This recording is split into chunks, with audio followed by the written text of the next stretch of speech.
오늘 우리에게 주시는 하나님의 말씀은 사도행전 24장 10절부터 23절 말씀입니다. 총독이 바울에게 머리로 표시하여 말하라 하니 그가 대답하되 당신이 여러 해 전부터 이 민족의 재판장 된 것을 내가 알고 내 사건에 대하여 기꺼이 변명하나이다. 당신이 아실 수 있는 바와 같이 내가 예루살렘에 예비하러 올라간 지 12일밖에 안 되었고 그들은 내가 성전에서 누구와 변론하는 것이나 회당 또는 시중에서 무리를 소동하게 하는 것을 보지 못하였으니 이제 나를 고발하는 모든 일에 대하여 그들이 능히 당신 앞에 내세울 것이 없나이다. 그러나 이것을 당신께 고백하리이다. 나는 그들이 이단이라 하는 도를 따라 조상의 하나님을 섬기고 율법과 선지자들의 글에 기록된 것을 다 믿으며 그들이 기다리는 바 하나님께 향한 소망을 나도 가졌으니 곧 의인과 악인의 부활이 있으리라 함이니이다. 이것으로 말미암아 나도 하나님과 사람에 대하여 항상 양심에 거리낌이 없기를 힘쓰나이다. 여러 해 만에 내가 내 민족을 구제할 것과 재물을 가지고 와서 드리는 중에 내가 결례를 행하였고 모임도 없고 소동도 없이 성전에 있는 것을 그들이 보았나이다. 그러나 아시아로부터 온 어떤 유대인들이 있었으니 그들이 만일 나를 반대할 사건이 있으면 마땅히 당신 앞에 와서 고발하였을 것이요 그렇지 않으면 이 사람들이 내가 공회 앞에 섰을 때 무슨 옳지 않은 것을 보았는가 말하라 하소서. 오직 내가 그들 가운데 서서 외치기를 내가 죽은 자의 부활에 대하여 오늘 너희 앞에 신문을 받는다고 한 이 한 소리만 있을 따름이니이다 하니 벨릭스가 이 도에 관한 것을 더 자세히 아는 고로 연계하여 이르되 천부장 루시아가 내려오거든 너희 일을 처결하리라 하고 백부장에게 명하여 바울을 지키되 자유를 주고 그의 친구들이 그를 돌보아 주는 것을 금하지 말라 하니라. 아멘. 이 아침에 하나님 말씀을 사모하고 기도하기 나온 사랑하는 성도 여러분 가운데 하나님의 은혜가 가득하기를 기도합니다. 아침에 잠도 깰 겸 되게 재미있는 동화 이야기를 하나 해드리겠습니다. 제가 어젯밤에도 저희 아들한테 3번이나 읽어준 동화인데요. 여우를 속인 돼지라는 제목의 이야기입니다. 배고픈 여우가 한 마리 있었습니다. 여우가 사냥을 하기 위해서 손톱이랑 이빨 열심히 갈고 있었어요. 그런데 문 밖에서 똑똑똑 녹소리가 들리는 거예요. 누구지? 기다리는데 돼지가 토끼야 안에 있니? 하는 목소리가 들립니다. 돼지 목소리예요. 토끼야 안에 있니? 막 이렇겠죠. 그랬더니 여우가 깜짝 놀라기도 하고 이거 웬 떡인가 싶어서 문을 엽니다. 문을 여니까 돼지가 화들짝 놀라는 표정이에요. 그래서 사냥 나갈 필요가 없겠다 싶은 여우가 돼지 이렇게 목덜미를 잡고는 맛있는 요리 해 먹어야 되겠다 하고 이 숯불구이를 가장 좋아하니까 숯불구이 해 먹어야지 하고 이제 돼지를 가져갑니다. 근데 돼지가 이럽니다. 여우님, 제가 돼지잖아요. 제가 돼지라는 건 아주 더럽다는 이야기예요. 실제로 몸을 보니까 돼지가 아주 더러워요. 그래서 저를 먹기 전에 깨끗하게 목욕시켜서 먹으면 더 맛있게 먹을 수 있는데요. 여우가 생각해보니 그럴 것 같아요. 그래서 여우는 바빠졌습니다. 없던 땔감을 준비하고 물을 끓이고 끓인 물을 통 속에 막 겨우겨우 받아서 돼지를 따뜻하게 목욕을 시킵니다. 그래서 깨끗하게 식힌 돼지를 이제 잡아먹으려고 다시 또 데려가니까 여우님 왜? 저는 아기 돼지잖아요. 아기 돼지는 보시는 것처럼 먹을 게 별로 없거든요. 그러니까 맛있는 음식을 해서 저를 살찌워 주시면 더 많은 것을 드실 수 있다고 여우가 생각해보면 그런 것 같아요. 그래서 있는 거 없는 거 다 준비해서 쿠키도 만들고 샐러드도 만들고 먹을 것을 만들어서 돼지를 대접합니다. 돼지가 열심히 돼지처럼 받아먹고 돼지니까요. 돼지처럼 받아먹고는 배를 두드리고 있으니까 또 이제 가자 하고는 돼지를 잡으려고 해요. 잡혀가는 돼지가 마지막으로 할 말이 있다는 듯이 여우님 근데 또 왜? 제 몸은 되게 질겨가지고요. 제 몸을 이렇게 마사지 해주시면 훨씬 부드럽고 질 좋은 고기를 드실 수 있다고. 여우가 이제 마지막이라는 듯이 돼지를 열심히 마사지합니다. 온 힘을 다해서 열심히 마사지를 해요. 배고팠던 돼지가 땔감을 끓여서 목욕도 해주고 밥도 해주고 마사지까지 해주니까 이제 도저히 일어날 힘이 없어가지고 마사지를 하다가 잠이 듭니다. 그래서 돼지는 여유롭게 먹다 남은 쿠키를 들고 집으로 유유히 걸어옵니다. 근데 이제 여기서 반전이 있어요. 돼지가 휴 살아 돌아왔다 그러는 게 아니라 이렇게 리스트를 보면서 자 어제는 사자 집에 다녀왔고 오늘은 여우 집에 다녀왔으니까 내일은 곰 집에 가야지 이렇게 얘기합니다. 그래서 다음날 아침에 똑똑똑 문을 들이면서 곰 집의 문을 이렇게 엽니다. 아주 웃는 이야기인데요. 여러분 하늘이 무너져도 정신만 차리면 솟아날 구멍이 있다고 했지요. 그런데 이 돼지 이야기는 그보다 더한 것 같아요. 대답할 것이 미리 준비되어 있으니 자기를 잡아먹으려고 하는 이 여우들 앞에서도 아무런 두려움 없이 담대하게 자기가 하고 싶은 이야기를 하고 있는 것 같습니다. 실수로 여우집을 간 줄 알았더니 그게 아니었거든요. 오늘 본문을 읽으면서 제가 아이에게 읽어주었던 이 동화책 이야기가 굉장히 생각이 났습니다. 어쩌면 이 생각이 난 게 좀 자연스러웠는지도 모릅니다. 왜냐하면 오늘 본문이 사도 바울이 자기를 고발하는 사람들 앞에서 그리고 자기를 재판해야 되는 이 벨릭스 총독 앞에서 자기 자신을 거리낌 없이 변론하고 이야기하는 장면이기 때문이에요. 마치 미리 준비되어 있는 듯한 그런 변론 아니겠습니까? 우리 10절 말씀을 함께 읽도록 하겠습니다. 시작.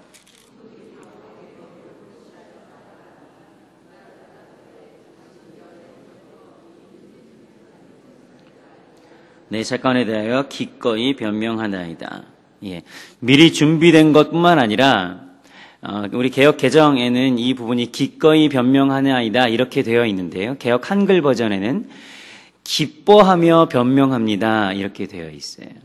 기뻐하며 변명합니다. 이게 무슨 자기가 기소돼가지고 지금 재판받고 있는데 기뻐하며 변명할 사람이 누가 있겠어요?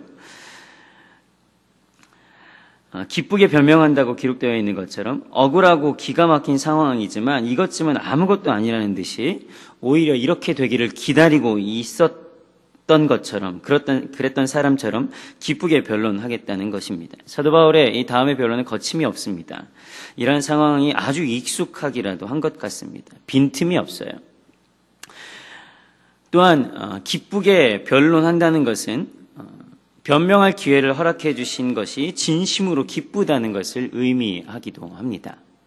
자기를 그냥 정식 재판을 거치지 않고 자기 마음대로 속이는 어른대로 판단하지 않고 이런 그 재판의 과정을 허락해 주신 것도 참 감사하고 기쁘다 이런 의미도 포함하고 있습니다. 그렇습니다. 사도 바울은 투옥되는 여러 경험과 논쟁과 선교 활동을 통해서 분명히 자기 자신이 해야 할 이야기를 자기가 가지고 있었습니다. 또한 이 기회를 통해서 자신의 믿음을, 자신의 신앙을 소개할 기회를 얻었습니다. 이것이 그에게 참으로 기쁜 일이었습니다. 바울의 변론의 내용을 살펴보면 사실의 부분과 자신의 의견을 정확하게 구분해서 변론하고 있는 것을 알 수 있습니다. 더둘로라는 이 변호사의 공격을 한 가지 한 가지 면밀하게 대응하고 있다는 거예요. 첫 번째 부분은 11절과 12절은 자신이 소요를 일으켰다는 유대 사람들을 이렇게 분란하게 해서 소동을 일으켰다는 공격에 대한 변론이고요. 그 이유는 자신이 나사렛 이단의 우두머리라는 더둘로의 공격에 대한 변론입니다. 사랑하는 성도 여러분, 우리는 살아가면서 우리 스스로를 여러 가지 형태로 우리 스스로를 변론해야 하고 입장을 나타내야 할 때가 참 많이 있습니다. 그것이 오해이든 아니면 이를 설명해내는 과정이든지 내가 믿는 바를, 내가 알고 있는 바를, 내 입장을 상대에게 설득하고 이야기하고 증언해야 되는 때가 반드시 옵니다. 회사에서건 친구와의 관계에서건 그리스도인으로서 주목을 받고 변론해야 하는 상황에 처하게 되지요. 이때 우리는 분명하게 대답해야 할 것이 준비되어 있어야만 합니다. 그래서 사도 베드로는 이렇게 베드로전서 3장 5절에 이렇게 고백하고 있습니다. 너희 마음에 그리스도를 주로 삼아 거룩하게 하고 너희 속에 있는 소망에 관한 이유를 묻는 자에게는 대답할 것을 항상 예비하되 온유와 두려움으로 하고, 대답할 것을 예비하되 온유함과 두려움으로 하라고 말씀하셨습니다. 세상은 그리스도인들을 향해 비난하고 고발하면서 언제나 우리의 대응을 기다립니다. 뭐라고 대답하는지, 뭐라고 입장을 나타내는지 한번 기다려보자. 바로 이때 우리가 어떻게 대답하고 어떻게 대응하는가에 따라 상황은 달라지게 됩니다. 많은 경우에 자신을 드러내야 하는 이 진실의 순간에, 진실의 순간이거든요. 대부분 가면을 쓰고 살아가요, 사람들은. 사람들과 관계할 때 한 커플 가면, 두 커플 가면을 쓰고 살아갑니다. 그런데 어느 순간 이 자신의 진실을 보여야 하는 그 순간이 되면 두 가지로 드러나죠. 자신을 감추거나 도망가든지 감추거나 아니면 분명하게 자기를 드러내게 되거든요. 그런데 이때에 많은 경우에 사람들은 별다른 변명이나 자신의 주장을 잘 못하는 경우들이 많습니다. 왜냐하면 자신을 드러내는 일이 아주 두려운 일이고요. 자신의 입장을 드러내야 하는 것이 감정적으로 좋지 않기 때문이에요. 생각해 보십시오. 잘 살고 있는데 너 얘기해 보라고. 넌 도대체 어떤 생각 가지고 있느냐고. 자신의 감정을 솔직하게 낱낱이 드러낸다는 것이, 그렇게 요구받는다는 것이 우리 감정적으로 썩 유쾌한 일은 아닙니다.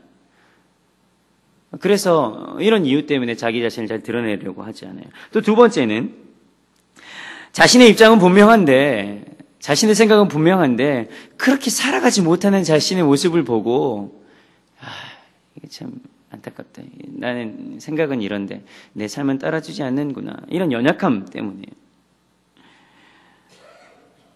이 연약함이 우리를 부끄럽게 만들기 때문에 우리 자신을 드러내는데 참으로 어렵습니다. 그럼에도 불구하고 세상은 우리의 소망에 관한 이유를, 삶의 모습에 관한 이유를 분명히 물을 겁니다. 그리고 그 질문은 여전히 존재합니다. 그때 여러분 무엇이라고 대답하시겠습니까? 무엇이라 대답해야 할지 준비해야 합니다. 또한 그 기회를 감정적으로 혹은 기분 나빠할 일만이 아니라 이 기회를 통해서 나의 이야기를 할 수 있는 기회가 주어졌다. 나의 믿는 바를 증언할 수 있는 기회가 주어졌다는 좋은 기회로 여길 수 있어야 합니다. 그런 기회가 쉽게 오는 것은 아니거든요. 사랑하는 성도 여러분, 오늘 하루 우리의 삶 속에서 우리 스스로를 변론하거나 믿는 바를 드러내야 할 때가 올지도 모릅니다. 전도를 하려고 했던 사람, 혹은 우리 직장의 상사나 우리 가족 구성원 누구에게나, 아니면 우리 자녀에게든지 우리는 믿는 바를, 우리가 믿고 기다리고 소망하는 바를 가감없이 이야기해야 하는 그때 담대하게 그리고 기뻐하는 마음으로 증언하고 증거하는 여러분 되시기를 예수님 이름으로 축복합니다. 그렇다면 우리가 어떤 자세로, 어떤 마음으로 변론해야 할지 간단하게 정리하고 넘어가도록 하겠습니다. 사도 바울은 자신의 신앙을 고백함에 있어서 비난받을 각오를 분명하게 했습니다. 우리 14절 말씀을 함께 읽도록 하겠습니다. 시작. 그러나 이것을 당신께 고백하리이다. 나는 그들이 이단이라 하는 도를 따라 조상의 하나님을 섬기고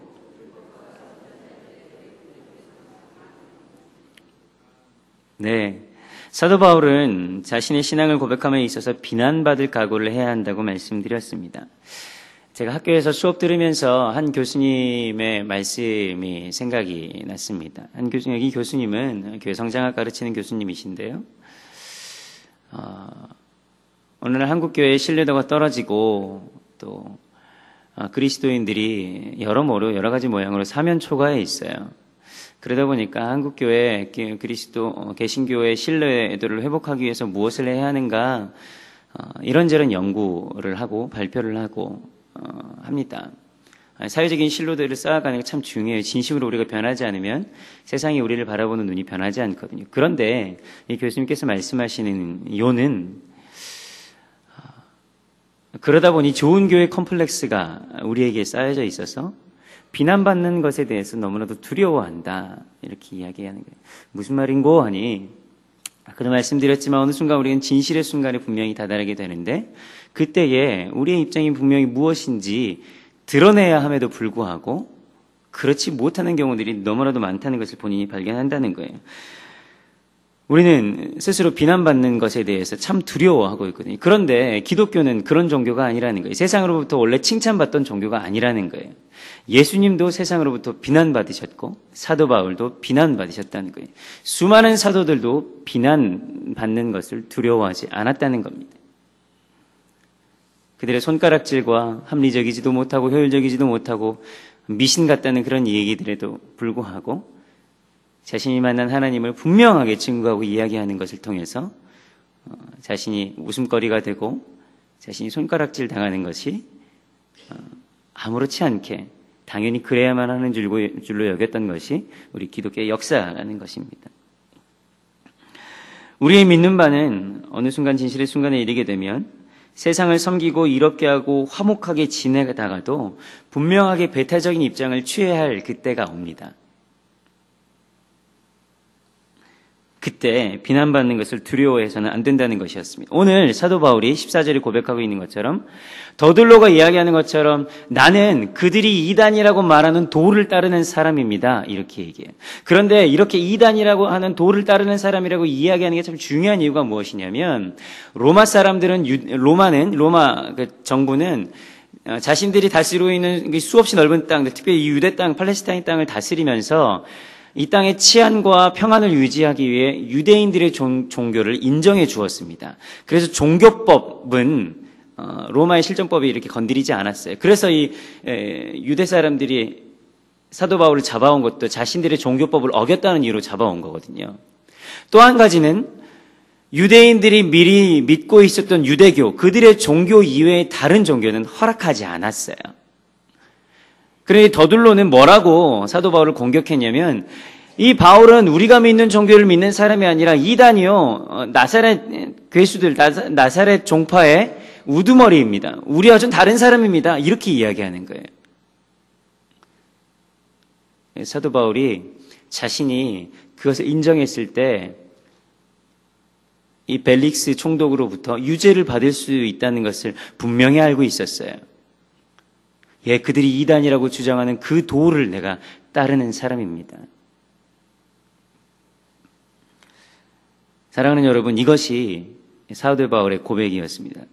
자신에게 있어서 손해일 수도 있는, 자신이 유죄로 인정받을 수도 있는 그 순간에도 자신의 신앙을 다른 사람 앞에서 담대히 증거했습니다. 우리가 좋은 교회 컴플렉스로 인해서 분명히 말하고 가르치고 주장해야 할 것에 대해서 말하지 않는다면 그것은 큰 문제가 아닐 수 없습니다. 둘째입니다. 두 번째 태도입니다.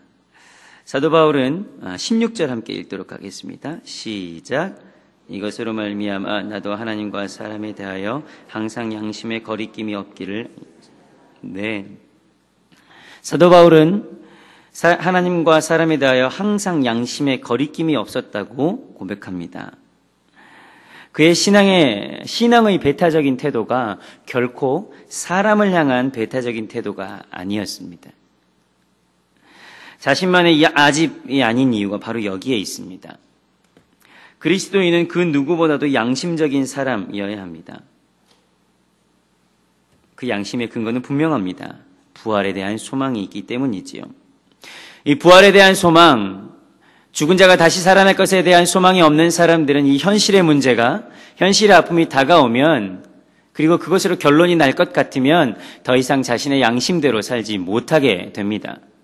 하지만 부활에 대한 소망이 있는 사람, 이것이 끝이 아니라는 것을 분명히 알고 있는 사람들은 자신의 양심을 속이지 않을 수 있는 분명한 힘이 생기게 되는 법입니다. 사랑하는 성도 여러분, 여러분이 살고 있는 삶의 소망은 무엇입니까? 여러분이 가지고 있는, 누리고 있는 여러분의 삶을 지탱해주는 그 무엇입니까? 우리가 살아가는, 우리가 소망을 둘 수 있는 단 한 가지는 바로 죽은 자가 다시금 부활한다는 이 소망이기를 소원합니다. 예수 그리스도께서 다시금 부활하셨듯이 우리도 예수 안에서 다시금 부활할 것을 믿는 믿음으로 하나님과 사람 앞에서 항상 양심의 거리낌이 없이 살아가는 여러분 되시기를 예수님으로 축복합니다. 사랑하는 성도 여러분, 이 아침 세상의 참소와 고발 앞에서 그리고 비난과 우리의 신앙을 증명하는 외침 앞에서 분명히 대답할 것이 있는 하나님의 사람들 되시기를 바랍니다. 그리고 하나님과 사람 앞에서 거리낄 것이 없기를 힘써서 우리의 삶을 통해 복음이 힘있게 증거되는 귀한 일들이 우리의 삶의 면면에 흘러가기를 예수님의 이름으로 축복합니다. 우리 함께 기도하겠습니다.